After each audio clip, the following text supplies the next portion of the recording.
Provavelmente você já viu a Bíblia em grego koiné, mas na forma como se encontra já apurada, trabalhada. Por quê? As palavras estão separadas, tem acentuação, pontuação, entre outras coisas. Tudo já arrumadinho o texto.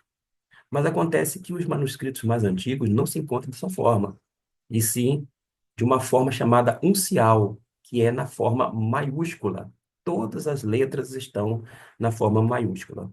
Quero apresentar um texto chamado Codex Sinaíticos, que é um dos grandes códices unciais, uma antiga cópia manuscrita da Bíblia em grego koiné. Esse texto, que é uma cópia, é um manuscrito do texto tipo alexandrino, escrito no século IV, em letras unciais, isto é, maiúsculas, em pergaminho. E nós temos, então, esse material que vamos apresentar nesse exato momento. Lembrando que aqui nós vamos ter o prefácio em inglês, mas nós vamos apresentar agora como é que se encontrava, e para tanto eu vou me valer ampliando justamente o texto. Todas as palavras juntas, misturadas, sem acentuação, sem pontuação. E quem não tem uma noção do grego, koiné, 8 até o 17. E vai até João 8, versículo 24, de acordo com cada coluna. Vou ver se tem mais alguma coisa do lado. São várias colunas. Eu vou diminuir, então, para que você venha agora assim. Eu ia diminuir, mas acontece que só estou aumentando. Aumentar é bom para que você tenha uma ideia, quem sabe identificar uma letra ou outra. Lembrando que está na forma uncial. Nós temos aqui o Mi, que é o M. Temos o Epsilon. Deixa eu fazer a grafia aqui, lhe ajudar a identificar algumas delas. Aqui nós temos o Y, que o som é equivalente ao nosso I. A palavra yes, do inglês, soa como o I, bem próximo. Yes, yes. Então, nós temos aqui, uma vez mais, o Y. Quando tiver na forma, como se fosse um H, na verdade, trata-se do eta. O eta é o E longo, justamente. O epsilon, vou mudar a cor, é este aqui, ó. Epsilon, que é o E breve. Temos ainda na cor amarela, aqui em cima, o ômicron, que é o O breve. Nós temos o ômega, ômega, melhor dizendo. Quando você trabalha o grego koiné, se você atentar para a gramática, da forma que é apresentada, vai ver que a acentuação, que vai justamente marcar ou indicar a sílaba tônica, não está no ômega, no O, ômega, na primeira sílaba, e sim no mé. Trata-se, portanto, de omega, o mega, o grande, vou dizer assim. Outra letra que dá para identificar, vamos dizer, mais adiante, o fi. O mouse aqui tá, eu estou com uma dificuldade com o mouse aqui, por causa do espaço aqui na mesa. Aqui é o fi. O fi seria mais ou menos assim. Ficou ruim, eu vou apagar, mas essa é a ideia. Aqui é o fi, que equivale ao nosso F, F de faca. Essa letrinha aqui parece o C, mas na verdade é o sigma. Se é o sigma, equivale ao nosso S. Aqui apareceu o gama. O gama seria mais ou menos assim, ó, minúsculo. O maiúsculo é como se fosse uma forca. Não tem aquela brincadeira, jogo da forca que a gente fazia? Pelo menos os mais antigos. Aí seria equivalente a isso aqui, algo próximo. Mas quando tem dois G, você vai. O primeiro G, no caso, à esquerda, vai ter um som de N. Aqui seria N. Deixa eu colocar aqui. Um N, um G. A palavra ângelos, se fosse ler, com dois G seria aguelos. Mas uma questão de eufonia, a gente trabalha como ângelos. São algumas nuances que, enquanto estou apresentando para você, vocês têm uma noção e vai aprendendo aos poucos. Provavelmente aqui é um A, que equivale ao nosso alfa, e não é um delta, porque o delta seria aquele delta que nem a gente faz mesmo. Aqui seria um delta, mas teria que identificar direitinho. Como são manuscritos, foram colocados no pergaminho, aí a gente tem eu tenho essa dificuldade. Agora, quando tem aquela letra impressa, nenhuma, tá bom? Vamos prosseguir, mostrar mais algumas coisas do texto para que você possa ter uma ideia. Essa página na internet mostra justamente tudo relacionado ao Códex Sinaíticos.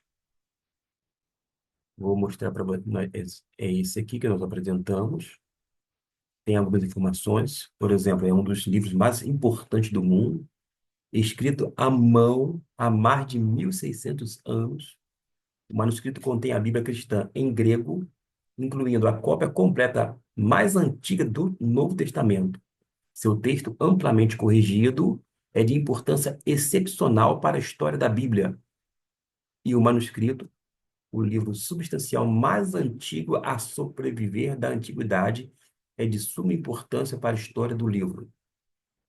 A despeito de termos outros manuscritos, como Vaticanos, quanto o chamado Textus Receptus, que é o texto recebido, este aqui é o mais antigo. Que coisa boa, né? Saber que houve essa preservação também. Havia erros dos copistas, vou dizer assim. Houve o quê? Correção. Isso mesmo. Porque, como eu já disse no vídeo anterior, ou em outros vídeos, nós não temos os manuscritos originais. Nós temos as cópias dos manuscritos. E é muito satisfatório a gente acessar um material como este.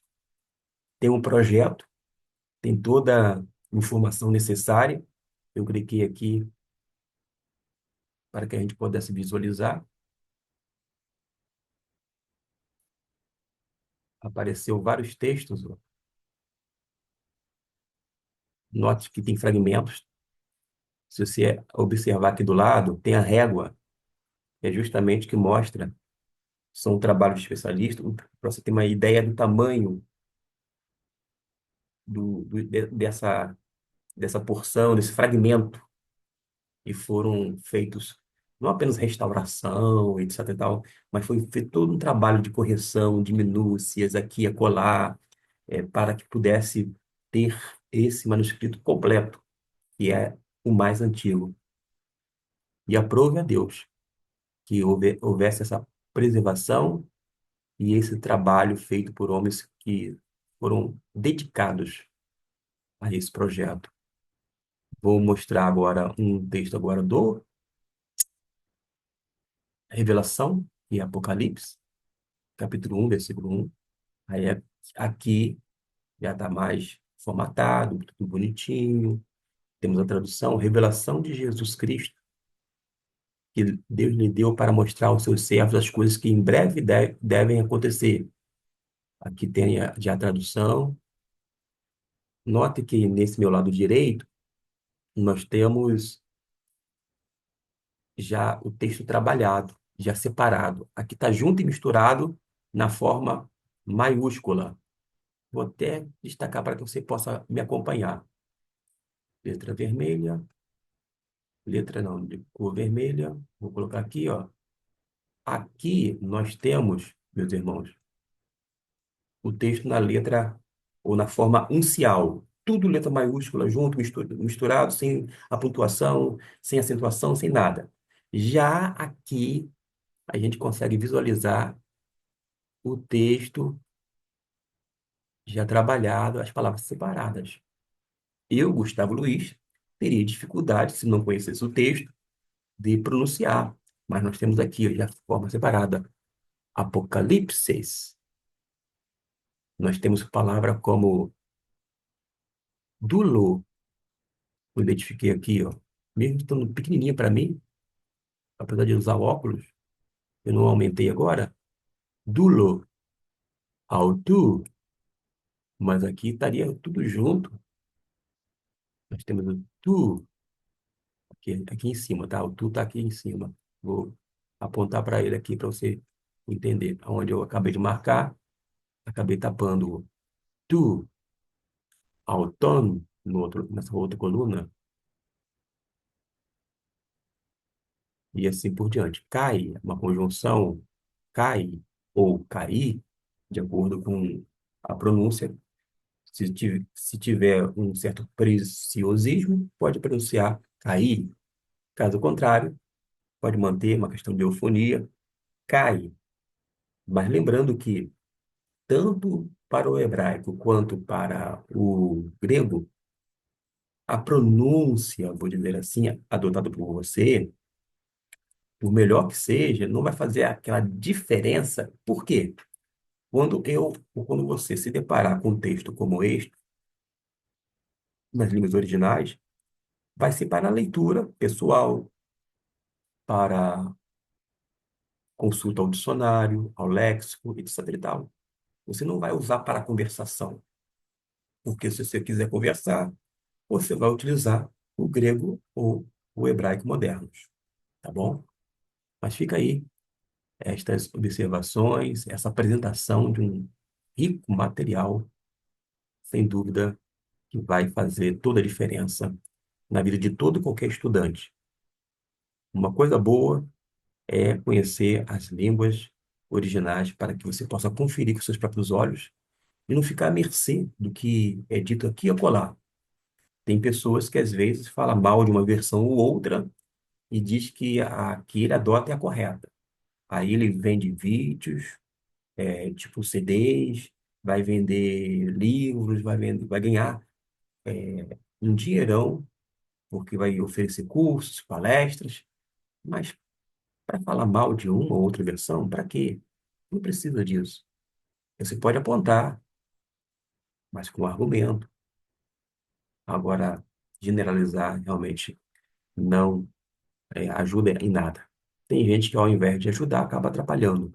Mas é bom a gente mostrar isso aos poucos, para dirimir dúvidas e realmente mostrar como de fato é e não segundo aquilo que nos dizem. É preciso conferir, é preciso conhecer, saber realmente se é procedente ou não. E eis aí uma oportunidade de nós estarmos vendo textos como este. Deus abençoe ricamente a sua vida e vamos apresentar outros textos, texto bizantino, texto eclético, geocrítico, entre tantos outros. O importante é a gente entender que a palavra de Deus, como mensagem, é destinada a todos os homens, pecadores como eu e você.